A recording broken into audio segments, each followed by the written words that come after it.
आज मेरे पास इटली से आशीर्वाद लेने के लिए, कल यूएसए से आए थे, परसों बैंकॉक से कुछ लोग आए थे, ऑस्ट्रेलिया से आए थे, मतलब विदेशों से भी लोग आते हैं। रामलला का मंदिर का वो उसका प्राण प्रतिष्ठा में मैं गई, वो सौभाग्य हुआ। एमईटी से आपने बताया एमबीए किया हो, क्या आपको कोई बीएफए। बीएफए आपको मतलब भेदभाव तब भी झेलना पड़ा या? जी बिल्कुल, भेदभाव ये रहता है ना, मतलब समाज तिरस्कार किया, माँ मजबूर से उसने भी अपना हाथ पीछे कर लिया। तुम बॉय हो कि गर्ल हो कि ये है। अगर आज ये में तिरस्कार ना करते, मैं यहाँ ना पहुँचती।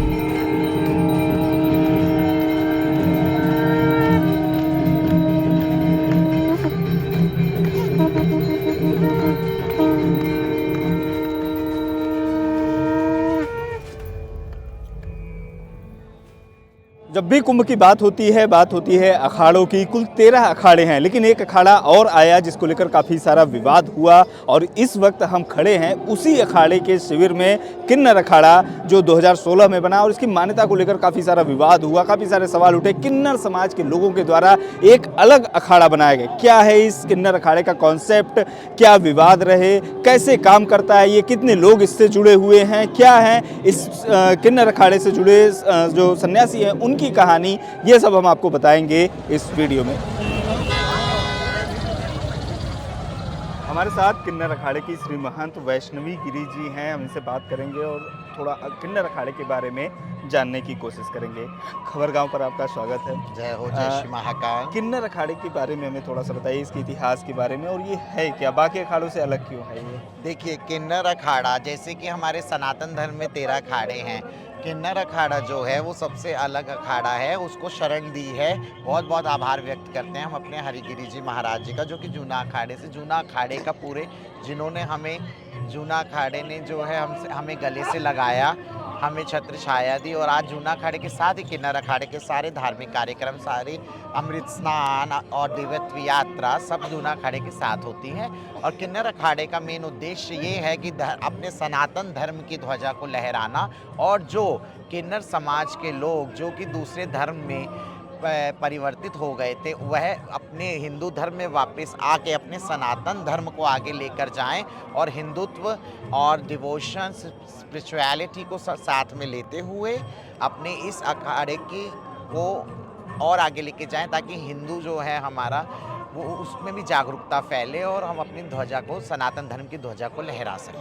अच्छा, इसकी शुरुआत कब हुई थी, कब इसकी स्थापना हुई? देखिए, इसका सबसे पहले उज्जैन में 2016 में, अच्छा। सर्वप्रथम इसका हमारा उज्जैन में अखाड़े का गठन हुआ। हमारे आचार्य महामंडलेश्वर डॉक्टर स्वामी लक्ष्मी नारायण त्रिपाठी जी इसकी फाउंडर हैं, और इन्होंने ही इसका जो है गठन किया, और उन्होंने हर पूरे भारतवर्ष और भारत के अलावा भी अन्य देश में इंटरनेशनल, अंतर्राष्ट्रीय स्तर पर महामंडलेश्वरों के पद नियुक्त करा, और उसमें महामंडलेश्वर, मंडलेश्वर, श्री महंत और सदस्यों का गठन किया गया, मतलब सबको पद नियुक्त करा गया। अच्छा, जब किन्नर अखाड़े का गठन हुआ तो इसको लेकर कुछ विवाद भी हुए थे, इसको अखाड़े के तौर पर मान्यता नहीं दी जा रही। देखिएगा, क्या कोई भी चीज़ होती है समाज के अंदर, जब कोई पॉजिटिव चीज़ होती है तो कहते हैं पॉजिटिविटी जहाँ होती है वहाँ नेगेटिविटी ऑब्वियसली होती है। तो जब हमारे अखाड़े का गठन हुआ तो बहुत सारे हमारे विरोधी थे जो कहते थे किन्नर लोग साधु संत नहीं कर सकते, धर्म को आगे नहीं ले जा सकते, किन्नरों का कोई अखाड़ा नहीं होता, वो साज श्रृंगार करते हैं, सब करते हैं। वो तो सबको पता है, हमारे इष्ट महादेव है और महादेव के ही हम प्रमुख गण हैं, और हम अर्धनारीश्वर का स्वरूप है, शिव और शक्ति का, नर और नारी अर्धनारी, और हमारे भोलेनाथ को हमारा श्रृंगार बहुत ही प्रिय है, इसीलिए हम लोग पूरे श्रृंगार में रहते हैं। इसलिए हमारा अखाड़ा अलग रहता है, आकर्षित रहता है श्रद्धालु गणों की नज़रों में, क्योंकि बहुत ही विभिन्नताएं, बहुत ही कलाएं, बहुत ही साज सज्जा, बहुत ही श्रृंगार हमारे अखाड़े में दिखाई देता है। अच्छा, एक सवाल और है, जैसे जब कुंभ आता है, मेला आता है, तब अखाड़े हमको दिखाई देते हैं, तो बाकी समय आप लोग क्या करते हैं, किस तरीके से चीज़ें, प्रोसेस, और देखिए, क्या क्या गतिविधियाँ आपके द्वारा संचालित होती हैं? हमारा जो जिस समय कुंभ या अर्धकुंभ नहीं होता है, उस समय में जितने भी हमारे महामंडलेश्वर या हम श्री महंत या आचार्य जी हैं, तो वो विभिन्न विभिन्न कार्यक्रमों में, विभिन्न विभिन्न धार्मिक कार्यक्रमों में, जैसे कि कोई धार्मिक जागरण है, कोई चौकी है, या फिर क्या जो विभिन्न कार्यक्रम जैसे इनॉग्रेशन है या कोई भी जो ओकेशनली फेस्टिवल है, उसके इवेंट्स पे, उसके फंक्शंस में हमें इनवाइट किया जाता है और हम सब श्रद्धालुओं को आशीर्वाद देने और समाज में उस अपने जो हमारा कम्युनिकेशन गैप है उसको कम करने के लिए वहाँ पे जाते हैं, ताकि हम भी सम्मान दे सके और हमें भी सम्मान मिले और एक्सेप्टेंस मिले हर जगह। अच्छा, जैसे हम बाकी अखाड़ों में देखते हैं जो सन्यासी होते हैं तो गृहस्थ जीवन को त्याग करके फिर उसके साथ जुड़ते हैं।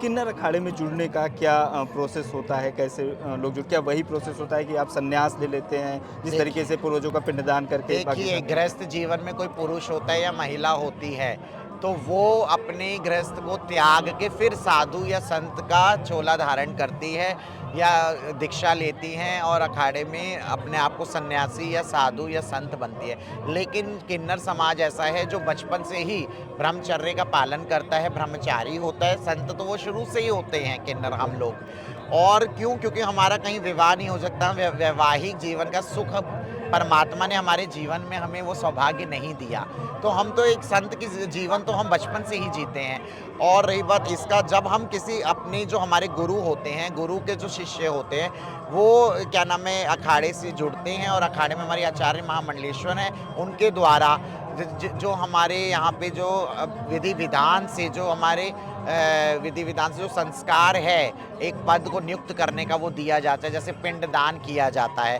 पिंडदान का ये महत्व है कि जैसे कि किसी गृहस्थ के पिंडदान उसके शरीर पूरा होने के बाद उसका परिवार करता है, पर जब कोई साधु या संत आता है तो वो अपना पिंडदान स्वयं कर देता है, ताकि उसको मोह माया नहीं रहती कि उसका परिवार वो उसको त्याग हो जाता है। पिंडदान पहले ही वो अपना स्वयं करता है, उसके बाद फिर उसका पट्टा अभिषेक हमारे आचार्य महामंडलेश्वर या अन्य जो हमारे अतिथिगण आते हैं और जो जूना अखाड़े के महामंडलेश्वर या और भी महामंडलेश्वर अन्य अखाड़ों के आके पूरा पट्टा अभिषेक के साथ उस पद को नियुक्त करते हैं और उसको वो पद दिया जाता है कि अब आप महामंडलेश्वर या श्री महंत या मंडलेश्वर बन गए हैं। अच्छा, कितने सदस्य होंगे आपके अखाड़े में?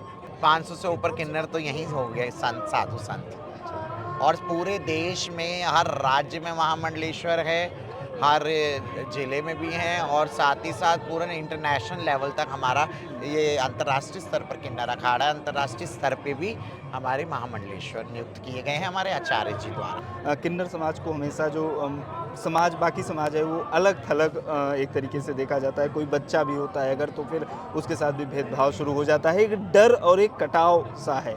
आप क्या संदेश देना चाहेंगे? मैं ये लोगों संदेश देना चाहूँगी कि आज हम भी मतलब अभी I am also educated, I have done BFA from MIT university Noida campus and I have done Chitra Bhaskar from Prachin Kala के Chandigarh and as well as I have done Sangeet Prabhakar from Prayag Sangeet Samiti Allahabad. Now I am a member of transgender welfare board Prayagraj district level and I am a Shri Mahant of international Kinnar Akhada. तो जो struggle जो हमने देखा है, हमने अपना पूरी बचपन पूरी जवानी लगा दी, तो हम यही चाहेंगे जो हमारे आने वाले वो है समाज, आप ये सोचिए कि हम अगर पैदा लेते तो आप जैसी माँ की कोख से ही पैदा लेते हैं जैसे अन्य कोई पुरुष या महिला पैदा होती है। तो आप अपने किन्नर बच्चे को भी वही प्यार दें, उसकी भावनाओं को समझें, उसकी फीलिंग्स को समझते हुए उसको वही प्यार मोहब्बत से पालन पोषण दे, वही उसको एजुकेशन दे ताकि वो पैरों पे खड़ा हो सके। और तब जाके ये जो सोसाइटी में जो कम्युनिकेशन गैप है ये कम हो, एक्सेप्टेंस मिले, क्रिटिसिज्म ख़त्म हो और बच्चे क्रिटिसाइज होने की बजाय बल्कि लविंग और इफेक्शन के साथ अपने जीवन को जिए और वो एटमॉस्फेयर क्रिएट हो। कहते हैं अब जैसे कई जगह कई लोग कहते हैं अब तो आपको सरकार ने नौकरी दे दी, अब एम्पावरमेंट की बात हो गई, रोजी रोजगार है, आप वो लोग जाइए, आप लोग बधाई क्यों लेते हो, अभी भी आप लोग जॉब करें। पर थियोरेटिकली और प्रैक्टिकली में डिफरेंस होता है। You should have to create that kind of atmosphere also so that people can feel comfortable in this society. तो आपको वो जब वातावरण वैसा मिलेगा तभी आप कर पाएंगे ना। अब जॉब दे दी तो हम गए, जब सोसाइटी वही कमेंट करना, वही है उनको हेसिटेट अलग उनको। MIT से आपने बताया MBA किया हो, क्या आपको कोई BFA आपको मतलब भेदभाव तब भी झेलना पड़ा या? जी बिल्कुल, भेदभाव ये रहता है ना मतलब ना चाहते हुए भी वो उस टाइप का एटमॉस्फेयर रहता है, लोगों को टीज करना, कमेंट करना। मतलब लोग हमेशा यही जज करते हैं। अगर कोई बच्चा रहता है तो वो यही कहते हैं कि अरे क्या नाम है, मतलब ये तुम बॉय हो कि गर्ल हो कि ये है, तो इस तरीके से क्रिटिसाइज उस आपको हेसिटेट करवाते हैं, तो बच्चे फिर पढ़ाई नहीं करते हैं। वो सोचते हैं ना कि क्या नाम है, जब मैं कंफर्टेबल नहीं हूँ, मुझे इतने सारे सवालों में क्वेश्चन मार्क बना के रख दिया है, तो वो आगे कोई इंसान फिर अपनी पढ़ाई भी छोड़ देता है, वो बाहर निकलना छोड़ देता है, हेजिटेट करता है। आज हम जैसे हैं, हमने एजुकेशन ली, आज हम कॉन्फिडेंटली सबके सामने बोल लेते हैं, बोल्डनेस है हमारे अंदर, कॉन्फिडेंस है। तो लेकिन हमारे समाज में एजुकेशन की, कॉन्फिडेंस लेवल की वो कमी रही, तो लोग हेजिटेट करते हैं, लोग अपनी सोसाइटी में ही आगे नहीं आ पाते, अपनी प्रतिभाओं और अपने आर्ट और अपने टैलेंट को वो शो नहीं कर पाते। तो हम यही चाहते हैं, जब इस टाइप का एक लाइफ जर्नी जब इंसान की चेंज हो जाएगी, तो वो टैलेंट भी बाहर निकल के आएगा। अच्छा, इतनी सारी पढ़ाई लिखाई के बाद कैसे मतलब इधर अध्यात्म या संन्यास की ओर आपका मैं आना हो मतलब गया? कि I have interest in devotion and spiritual things from childhood. तो बचपन से ही मुझे था कि पूजा पाठ, धर्म, अपनी हिंदू धर्म को कि में एक रुचि थी। तो वो लेते लेते बढ़ते बढ़ते पढ़ाई भी करी, सब कुछ करी। लेकिन एक वो चीज़ है, जब खुद में फील होता है कि एक अलग ही डिफरेंट ऑरा होता है, एक अलग ही फील होता है, एक एनर्जी होती है, तो उस चीज़ को कहते हैं ना, स्टडी करो तो फिर वो कहते हैं। आज भी देखिए, उदाहरण है, आज आप ज्वाला जी जाए तो आज भी वहाँ पे ज्योत स्वयं प्रकट है। तो देखो कितने, आज भी काल आप वहाँ उज्जैन में जाएंगे जहाँ पे काल भैरव जी है, आज भी वो मदिरा पान करते हैं जब उनको भोग लगाया जाता है। कितने साइंटिस्ट ने, कितना इन्वेस्टिगेशन हो गई, लेकिन आज तक नहीं पता लग पाया इन चीज़ों का। तो शक्ति है, परमात्मा है, ईश्वर है, बट उसको आप चैलेंज करने की जगह उसको फील करेंगे तो ज़्यादा अच्छा रहेगा। वही फीलिंग हमारे अंदर आई, वो एनर्जी हमें खुद में फील हुई कि हम डिवोशन और स्पिरिचुअल थिंग्स के लिए बने हैं। तो फिर हमने उसी चीज़ में ही अपना कदम रखा। और देखो, नॉलेज, एजुकेशन वो होनी हर किसी इंसान को चाहिए, लेकिन हर इंसान की एक अपना इंटरेस्ट होता है। तो मेरा इंटरेस्ट इस चीज़ में था, तो मैं इस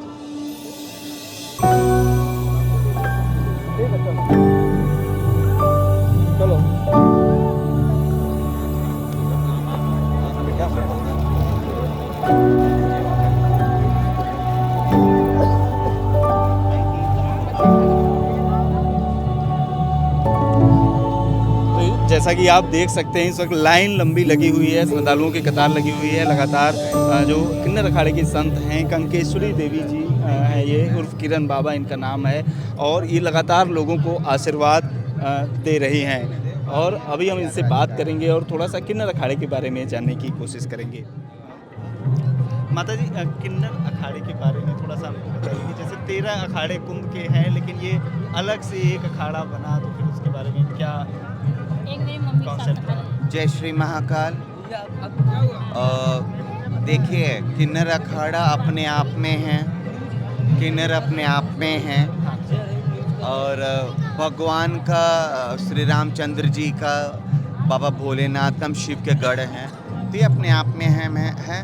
और जितने श्रद्धालु आते हैं, साधु संतों का आशीर्वाद वो लेते हैं, लेकिन किन्नर एक अलग, क्योंकि हम समाज से टुकराई गई, प्राचीन से समाज तिरस्कार किया, माँ मजबूर से उसने भी अपना हाथ आगे पीछे कर लिया।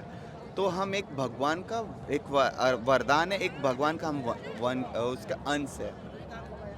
अच्छा, जैसे कि आपने कहा कि समाज से कटा हुआ, समाज से टुकराया गया हुआ, ये भेदभाव जो समाज की ओर से होता है, फिर उसके बाद जैसे कुंभ जैसे हम देखते हैं कि अवसर पर फिर लोगों की भीड़ उमड़ती है लोगों को आशीर्वाद लेने के लिए। तो ये आशीर्वाद क्या वो समाज में स्वीकार्यता भी वो बढ़ावा देती है, या फिर वो लगातार भेदभाव जो है वो कहीं न कहीं बरकरार है अभी भी? देखिए, बरकरार है। नज़रिया आपका बदला, हम बदले, और सबसे बड़े आप मीडिया बंधु जो हम जैसे को जो क्या कहते हैं, तिरस्कार करेंगे या जो भी ऐसी छोटी चीज़ को आप आगे बढ़ाते हैं, हम उनको भी साधुवाद देती हूँ। अगर आप नहीं हम लोगों को लाते तो मैं भी वैसी रहती बजाते। अच्छा, जो आप लोगों के द्वारा ये मिशन शुरू किया गया है किन्नर अखाड़े के रूप में, आप लोग कहाँ पाते हैं उसको कि उसके जरिए कुछ परिवर्तन लाने की कोशिश कर रहे हैं, परिवर्तन हो रहा है? ये मिशन नहीं है, ये मिशन नहीं है, ये भगवान का स्वयं श्री रामचंद्र जी का वरदान है, बाबा भोलेनाथ का वरदान है, विष्णु देव का वरदान है, ठीक है ना, ब्रह्मदेव का वरदान है। हमें ये हमारा मिशन नहीं है, हम किन्नरों का कोई मिशन नहीं होता, हम खुद मिशन है। लेकिन जो भेदभाव है एक तरीके से, हाँ, भेदभाव है, देखिए भेदभाव है। अब मैं 8 साल की उम्र में तिरस्कार करी गई थी, रहने वाली आंध्र प्रदेश दक्षिण भारत की साउथ की, रह रही हूँ गुरु गोरक्षनाथ की नगरी में, गोरखपुर जनपद से आदित्यनाथ महाराज जी के मंदिर के थोड़ी दूर पे रहती हूँ। फिर आंध्र प्रदेश से आपने बताया कि 8 साल की उम्र में, फिर उसके बाद कैसे यहाँ तक पहुँची, क्या जर्नी रही उसके बारे में थोड़ा ये सा बहुत बता बढ़िया, अगर मैं कहूँगी ना आप तो सुनेंगे लेकिन सब रोएंगे। नहीं सब सुनना चाहते, हाँ। सब सुन के आप 8 साल की उम्र पे मेरे बाप इस बंगाल मोहन बागान का फुटबॉल प्लेयर चैंपियन थे कोलकाता में। उनके बोला आपका बेटा है कि बेटी है? उन्होंने कहा कि नहीं मेरा बेटा है। तो बोले तो लड़का लड़की लग रहा है, छक्का नहीं ना हो गया? बस लगता है नहीं, पहले ठेस लगती थी, अब तो सबके घर में अच्छा बुरा निकलती है। तो वो सबको एक्सेप्ट करके आज हर घर पे लंगड़ा रहता तो एक्सेप्ट करते हैं, बिकला क्या बोलते अंधा रहता तो एक्सेप्ट करते हैं। पहले तो हर जगह पे बच्चे मिलते थे, कूड़े कबाड़े में, हाँ, जो विकलांग, मैं सबको कहते हूँ, मैं भी विकलांग हूँ, मैं भी मैंने आधा पुरुष आधा औरत, मैं भी विकलांग हूँ, फेंका जाता था। लेकिन आज कहीं नहीं देखेंगे क्योंकि समाज बदल गई है, वो अपने बच्चों को अपना रहे हैं। अब मैं सभी समाज को मीडिया के माध्यम से मैं कहूँगी, बच्चे अपने हैं, अपने कोख में आप 9 महीने रखें। हाँ, 9 महीना बहुत कहा था, हम 1 घंटा सुबह से मैं बैठी हूँ, 5 घंटा में थक गई। आप 9 महीने रखे हैं, लेकिन आप बच्चे को तिरस्कार ना करें, आप उसको साथ दें। हमारी तो जनरेशन ख़त्म हो गई, जो कि महाकुंभ 12 वर्ष के बाद आई, वो भी 144 साल के बाद। इस महाकुंभ में हमारा सौभाग्य हुआ, रामलला का मंदिर का वो उसका प्राण प्रतिष्ठा में मैं गई, वो सौभाग्य हुआ। और भारत की पहली महामंडलेश्वर किन्नर अखाड़ा से इंडिया से अबू धाबी दुबई में स्वामीनारायण के मंदिर गई, ये इस युग में मिल गई। मैं बहुत बहुत भगवान को, गंगा मैया को और हमारे समाज को मैं बहुत बहुत धन्यवाद देती हूँ। अगर आज ये मैं तिरस्कार ना करते, मैया ना पहुँचती, मेरे बाप हमें पिंडदान 8 साल की उम्र में ना करते, मैया ना पहुँचती। हम सभी को साधुवाद देते हैं।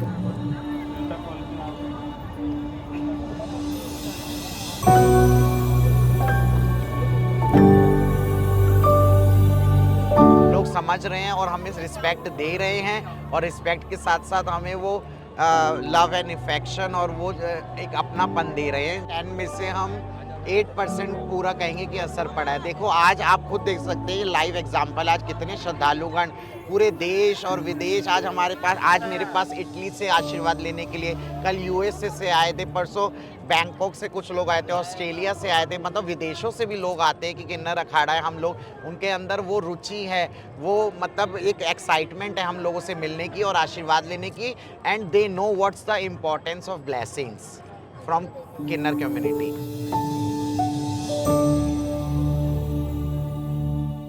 इस पूरी वीडियो के बारे में और किन्नर अखाड़ा के बारे में, किन्नर समाज के बारे में आपकी क्या राय है, कमेंट बॉक्स में हमें जरूर बताएं।